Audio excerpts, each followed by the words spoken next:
Welcome back to another Lamentations of the Flame Princess campaign diary.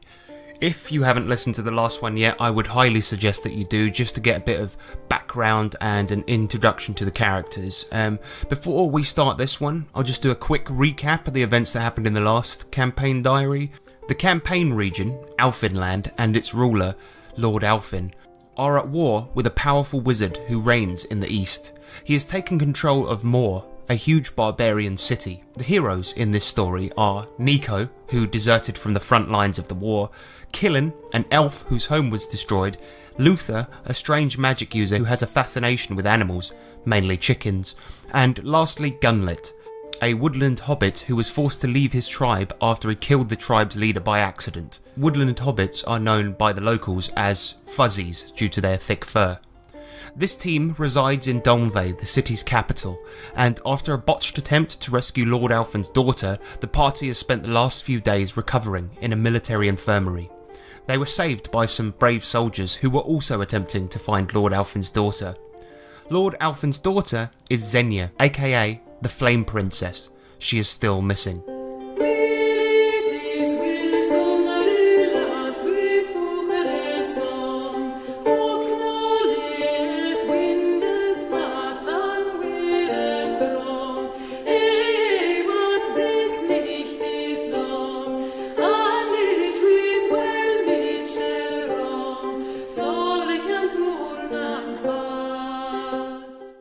The heroes awake, as I said, in an infirmary.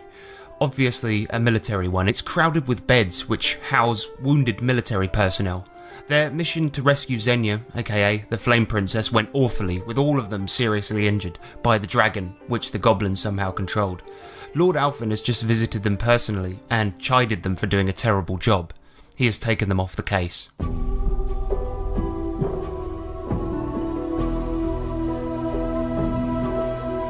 They spend the next few days recovering and taking in their surroundings. Gunlet is too injured to talk and spends 3 days in and out of consciousness. Killen and Nico, however, spend time taking mental notes about the other residents in the infirmary.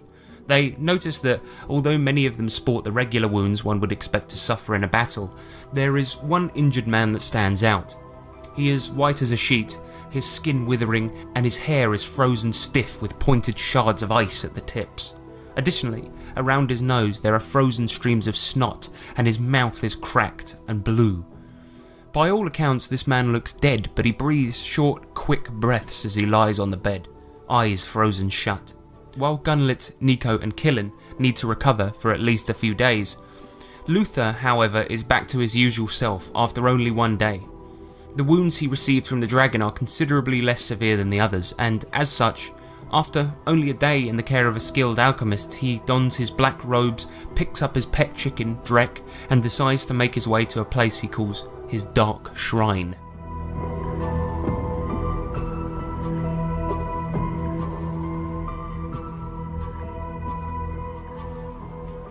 Leaving the infirmary, his old feet hitting the cobbles of Domvay city and taking in that sickly smell the city always seems to have, he walks northward, and along the way to his shrine he sees some somewhat interesting developments.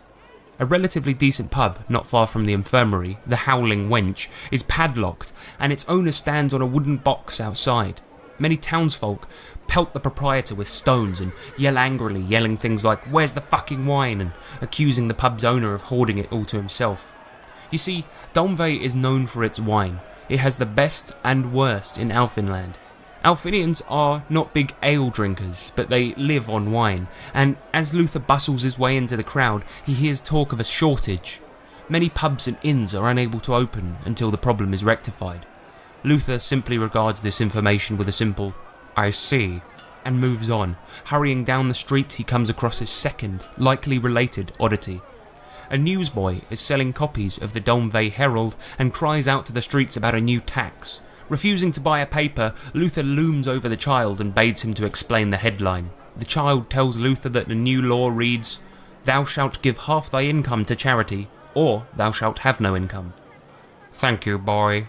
Luther continues down the street, and ducking into an alley, he sees a fly-ridden bin full of rotten food and stinking fish bones. He tugs the bin aside, dragging it over the cobbles, and beneath it is a grate leading to the sewers. Lifting the grate up, he descends into the stench hole and down into the darkness. Here, he comes to his dark shrine. In one of the slightly more dry areas of the foul sewers, there is an upturned crate. Atop it, a pile of hay and an intricate carving of a black chicken. Luther made this himself. He lights some candles on either side of the carving and prays to the dark chicken, a god of his own invention born from Luther's bizarre beliefs that animals hold some kind of magical power. As he lets out his prayer, asking the dark chicken, "Oh Lord, please give me guidance. I wish only for answers on my quest to find the magic in animals. What should I do next?" There is predictably no answer. There is only the sound of sewage. But then, as Luther starts to arise, dejected, to leave the shrine, he hears a voice in his head. So then I said to... Wait, I can hear someone else here. The voice is perplexed. Who's there? "'Tis I, Lord," Luther responds. "I seek answers. Yes, this is your lord." I have waited so long for your guidance." "Shut up! Your lord wishes to speak." The voice begins to snicker. "I will give you guidance if you wish to be closer to me, your lord. You must kill that bastard Alfin." "Right. Kill Lord Alfin, you say?" "Yes, and make it quick. Bye." A strange conversation, but Luther notes the guidance mentally. He spends the rest of the day pondering this to himself and returns the following day to the infirmary where his companions appear to be getting out of bed and dressing. Luther has a spring in his step as he enters and wears a wide grin.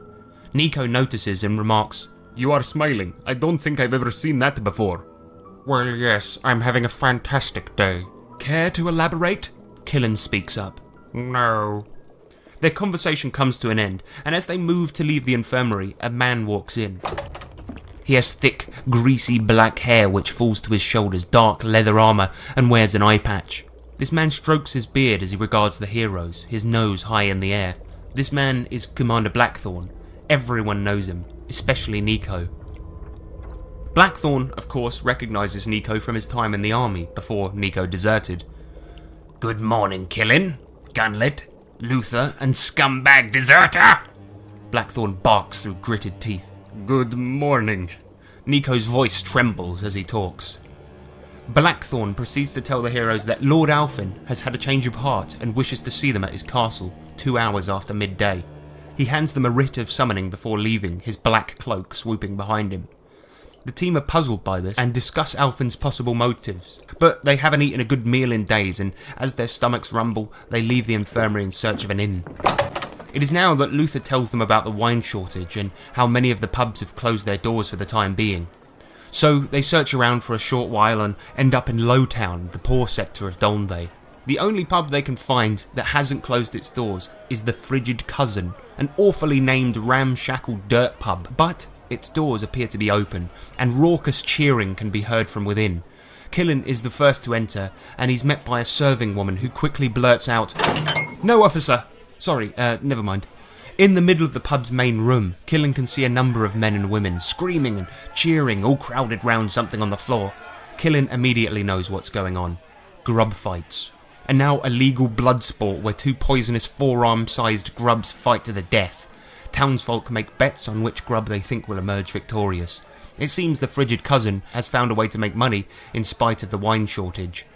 Nico, Luther and Gunlet all make bets on the next match, handing their money to a man in a tattered suit who stands on a table taking bets. Killen stands back to observe. He finds this type of thing to be beneath him.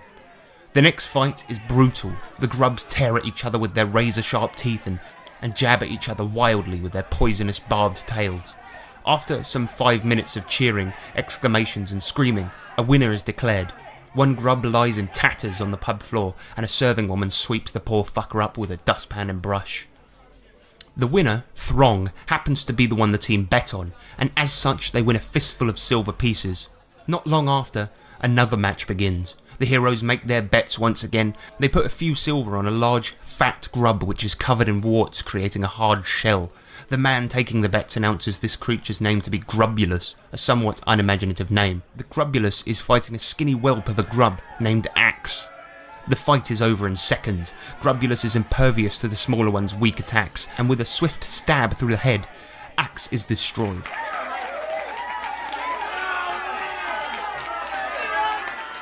The team win yet more silver pieces.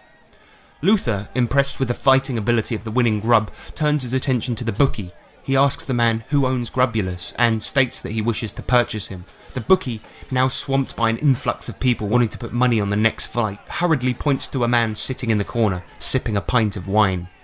The heroes approach the man, and seeing he's wearing a thick leather doublet and has a pistol tucked into his pantaloons, the handle showing quite obviously. The gentleman has a horrific looking skin condition and only faint wisps of dark hair on his lumpy, calloused looking head. The man demands a high price for such a fine grub, and it's much more than Luther can afford, so the team turn to leave the pub. As they do so, Gunlet, obscured by the table, says, "See ya!"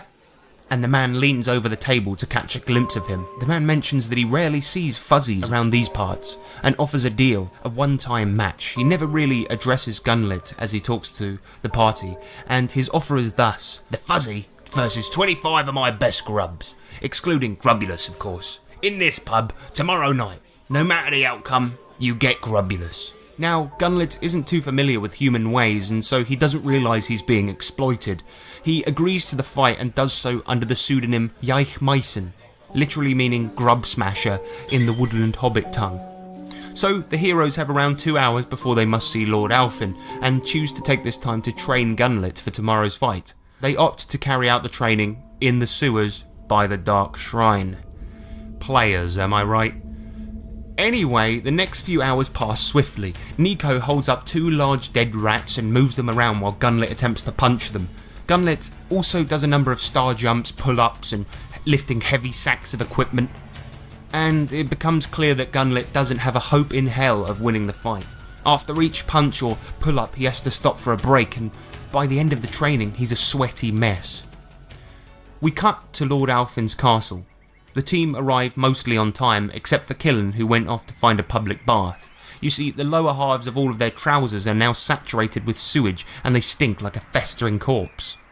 In any case, after showing their writ of summoning to the drawbridge men, they walk up a long walkway in the courtyard, which is flanked by hundreds of guards in heavy armour, some holding guns and some wielding swords. They stand to attention. After this they ascend a huge staircase and into the gigantic wooden front door of Lord Alfin's castle, and eventually come to the throne room. The room is gargantuan. It looks like it's built for giants, and every step they take echoes as they head to the throne, which is so far away that Lord Alfin is but a speck. As they head up, they notice that Alfin is flanked by guards, and behind him stands Commander Blackthorn. "Greetings, Gen." He is cut off. There is the sudden sound of footsteps echoing through the chamber as Nico, Gunlet and Luther stand before Alfin. They turn around to see Killen running up to the throne, late and completely out of breath. Greetings, gentlemen. I would like to apologise. I think I was a bit rash in my decisions. That's becoming somewhat of a catchphrase, isn't it, sir? Shut up, Blackthorn, you cretin. Alfin goes on to tell them that in regards to finding his daughter, they are off that case. However, he explains, there have been a number of strange events occurring recently, monsters acting strangely, acting in bold and daring manners and growing in number. The royal priests believe this is due to an imbalance of chaos and law, ever since that wizard Mordin showed up and begun this wretched war. So, as I said, you are off the case, but I have a different team of people assigned to that now. But the way you went after her, attempting to save her with reckless abandon, no regard for your own safety, well, I don't know you, but I believe you have a wealth of bravery in your hearts. Or reckless stupidity, I really don't know, but I intend to find out. He goes on to tell them that a troop of his soldiers were recently on a reconnaissance mission, and were searching for vantage points on which to build strategically placed trebuchets, and they came across something which either killed or severely disabled the lot of them, and this was either on or near Deathfrost Mountain. Many of the men came back shriveled and frostbitten and were icy to the touch, with ice forming in their hair and on their skin. Most of the soldiers didn't survive for longer than a few days after reaching this hideous state. Alfin believes that the enemy's leader, Mordin, is somehow involved and wishes the PCs to investigate. He also mentions that Mount Narm, an active volcano, has been more active recently, bubbling and threatening to blow at any point. In addition to this, many of the villages neighbouring Mount Narm speak of strange lobster-like humanoids emerging from in or around the volcano. These strange creatures have been attacking and killing townsfolk in these villages, tearing them to shreds. Alfin believes this is also the work of Mordin, but hasn't seen the devastation firsthand and is unsure how true it is. Lastly, the wine situation, which you have no doubt noticed. He is cut off by Blackthorn whispering in his ear. Never mind, he says after Blackthorn stops. I have someone else dealing with the wine. The heroes are escorted from the premises by Blackthorn, and the whole way they exchange insults as Blackthorn starts up a conversation with, I'm going to restore Domvay's vineyards and be a hero, and you lot will still be nothing, chuckling to himself and grinning.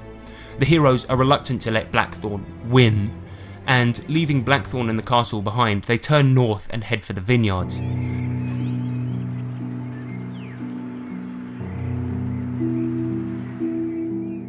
Bribing the guards, they enter to see that the vineyards are blackened, shrivelling, and also Gunlet notices that the soil is freezing cold to the touch. They see a path winding through the blackened grapevines and note that the only reason this path exists is because they appear to be shattered, leaving piles of cold black ash on the floor. Reaching the end of this winding path, they find a withered corpse-like man with the same frozen hair and blue lips as the man from the infirmary. He has been pierced several times and is bolted to the fence with spears. Killen takes a good look at his attire and sees that this man was a soldier of the Alfinland army. His uniform has a Domvay crest on it. Luther pokes the deceased with the butt of his staff and he shatters, turning to a pile of snow on the vineyard ground, leaving behind only a set of armour pierced by spears. Believing Deathfrost Mountain to be the source of this bizarre scourge and the reason for the shortage of wine, they head out of the city, stopping by a shop on the way to buy a set of cold weather clothing, and they head northeast, across the plains outside Domvay, and head for Deathfrost Mountain.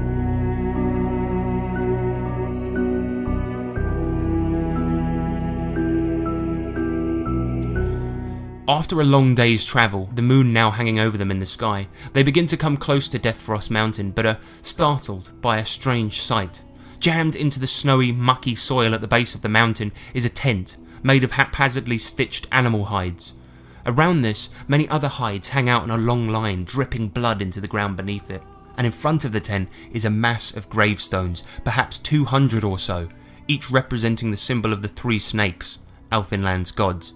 They are carved poorly and look as if they were done in a hurry. Gunlet approaches the tent and yells at what appears to be a front entrance, bidding whoever is inside to wake up. Emerging from the tent is a mostly toothless man with a balding head.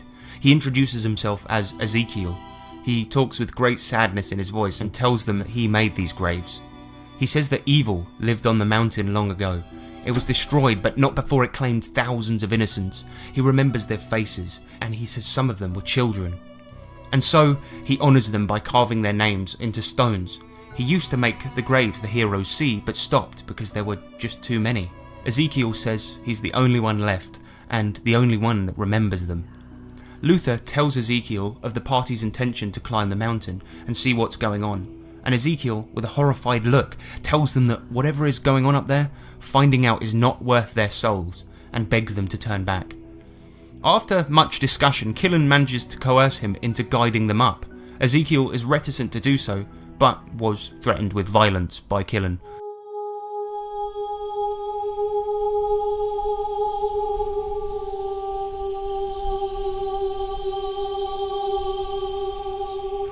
The trek up the mountain is a frozen hell.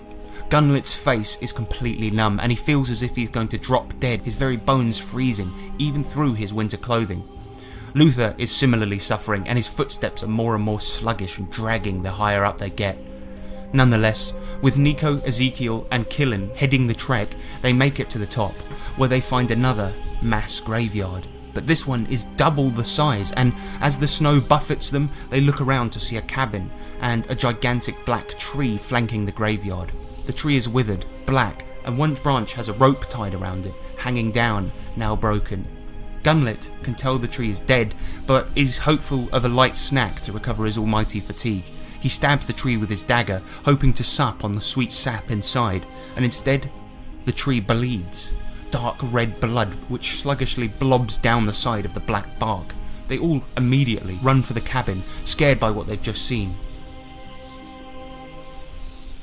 Enjoying the respite from the cold, they all see that the cabin is very strange on the inside. The roof seems to sag under the weight of the snow, and the walls are scrawled with some ancient language. As a student of languages, Nico spends the next 30 minutes attempting to translate the text. He discovered that it's not a language he's seen before, but it does bear some similarities to ancient versions of the common tongue, and it simply reads, "Look upon the faces of immensity, look upon the breaker of all things." This phrase is repeated over and over, as well as another, reading, "This is the fifth oracle, this is the greater servitude." Meanwhile, Gunlit walks through to a sitting room where he sees a painting, a perfectly rendered work of art, with exquisite detail, depicting Gunlit, exactly as he stood when he first regarded the fresco, except he's standing before an altar, with a dark grey skeleton looming behind him, next to an open door leading to a dark tunnel. Gunlit calls the whole team in to see the oddity that he has just seen, but Nico is busy examining a large torso-sized book he found in the main room. Just as Nico looks up to ponder the book's title, That Which Was Given, he notices something. The carpet is slightly askew and the pattern of the floorboards changes direction beneath it, isolated to one small square, and he lifts the carpet and finds what he suspected, a trap door leading down into a dark, dark tunnel.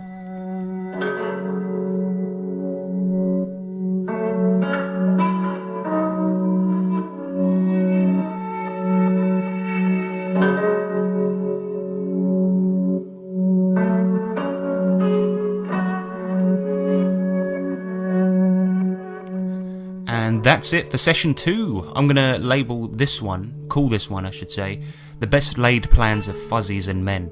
A couple of very, very minor details that I left out of the retelling here was before they left Domvay and headed to Deathfrost Mountain, they did go back to the Frigid Cousin and speak to that guy with the skin disease, and they rebooked the match for a couple of days' time because they didn't think they'd be back from Deathfrost Mountain quick enough.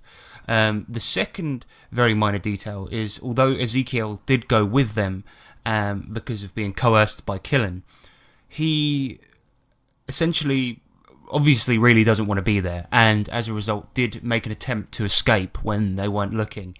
If you like this, then please give us a share on whatever social media platform you feel like doing. And second of all, we've got an email address if you want to contact us. That's 3trpgpod@gmail.com. And of course, if you fancy donating to us, and then go over to our Patreon page, because we do work hard on these things and would appreciate a small donation if you can manage it. So thank you very much for listening, and we will see you next time.